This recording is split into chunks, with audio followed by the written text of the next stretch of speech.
सदा। कैसी दिल लगी है तू, कैसी बेबसी। और नारी सब भूल जाती है, अपना अपमान कभी नहीं भूलती। और मैं इसके लिए सभी माताओं बहनों उनसे मैं क्षमा प्रार्थी हूं।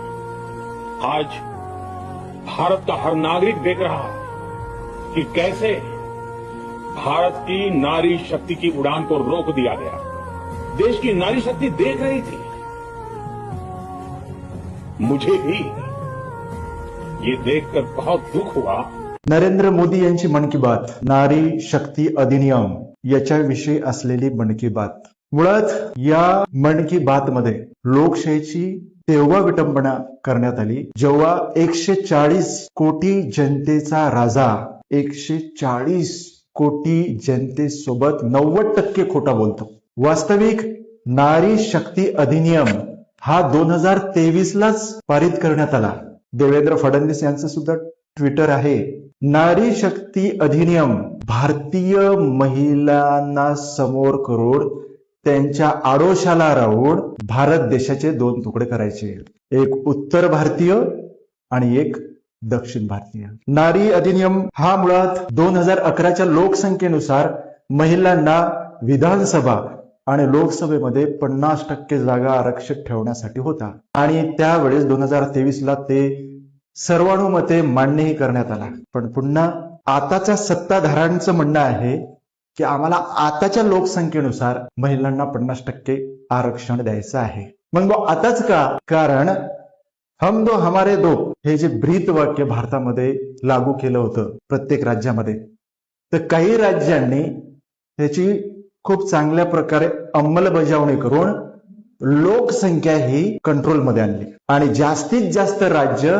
हे दक्षिण भारतातले आहेत आणि ज्यांनी याच्यावरती काहीही काम केलं नाही असे जास्तीत जास्त राज्य उत्तर भारतामधले।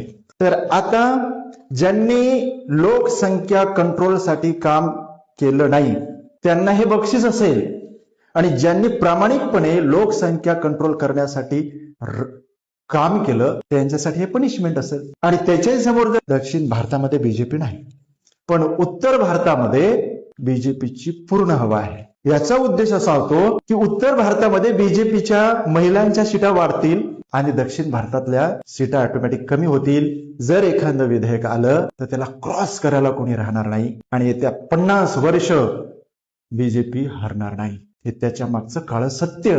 मुळात मन की बात हेच असत्य आहे।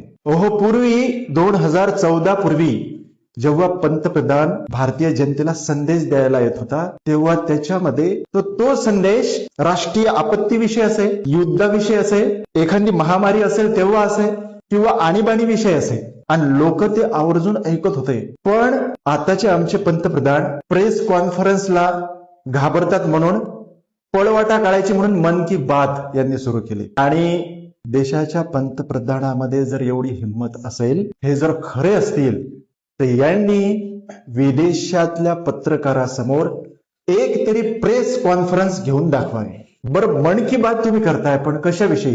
विरोधी पक्षांची इज्जत घेण्यासाठी। देशाला संबोधन तुम्ही करताय विरोधी पक्षांची इज्जत घेण्यासाठी। सत्ताधाऱ्यांचं कर्तव्य आहे की जेवढं महत्वाचा सत्ताधारी पक्ष आहे तेवढाच महत्वाचा विरोधी पक्ष सुद्धा आहे। विरोधी पक्ष जिवंत तर भारतातली लोकशाही जिवंत।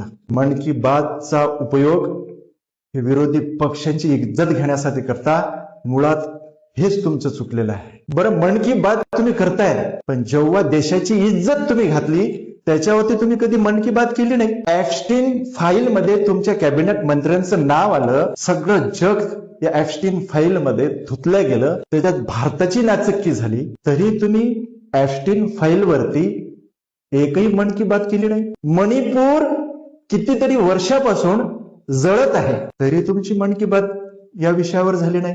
भाजप राज्यामध्ये बलात्कारांचा रेशिओ वाढत आहे तरीही तुमची या विषयावर कधी मन की बात झाली नाही। भारताची अर्थव्यवस्था 2014 पूर्वी 4 नंबरवर होती, तुम्ही त्या 6 नंबरवर केली, याच्यावर कधी मन की बात झाली नाही। 100 प्रभावशाली व्यक्तीमध्ये 2 वर्षापासून तुमचं नाव नाही याच्यात कधी मन की बात झाली नाही. मध्य प्रदेशच्या छतपूर या जिल्ह्यामध्ये आज तिथल्या महिला हे सरणावर झोपलेल्या आहेत. का? तुम्ही जबरदस्तीने तुमच्या मित्रांना तिची जमीन पाहिजे म्हणून त्यांचे घर उद्ध्वस्त करतात. त्यांच्यावर कधी तुमची मन की बात झाली नाही.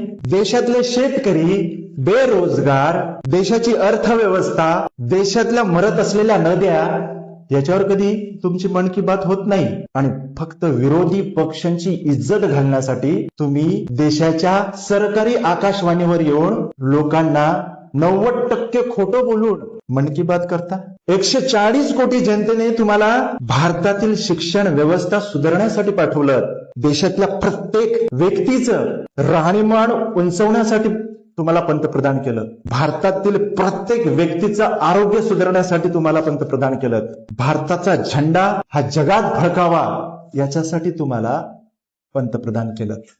तुम्ही भारतातील शेतकऱ्यांनी जो घामाने कमावलेला पैसा आहे ना, त्याची उधळण करण्यासाठी विदेशात फिरता. कितीतरी करोड रुपये तुम्ही विदेशात जाऊन फिरलेत. ऍस्टीन सारख्या बेटावर जाऊन तुम्ही लहान मुलींचे लचके तोडलेत आणि तुम्ही महिलांचा सन्मान करणारे आहात.